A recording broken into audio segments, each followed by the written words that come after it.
kuni o'ladi. Har kuni eri ichib kelib dumalab yotganda, haqorat eshitganda, bolalarini ko'z yoshini ko'rganda, umidlari chilparchin bo'lganda u har kuni o'ladi. Xiyonatda hattoki bir marta o'lsa ayol, ichuvchini ayoli har kuni o'ladi. Kim bunga javobgar? Erkakning o'zi. Ko'pincha ayollar ichuvchilikka mas'uliyatni o'ziga oladi. Va bunday erkakdan ketsam dinimizga to'g'ri kelmaydi deyshadi. Aslida ichgan odam dinda qoladimi?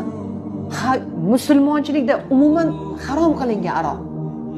Ichuvchi ichayotib o'zi dindan chiqib bo'ldi. Nimaga u bunaqa qiladi?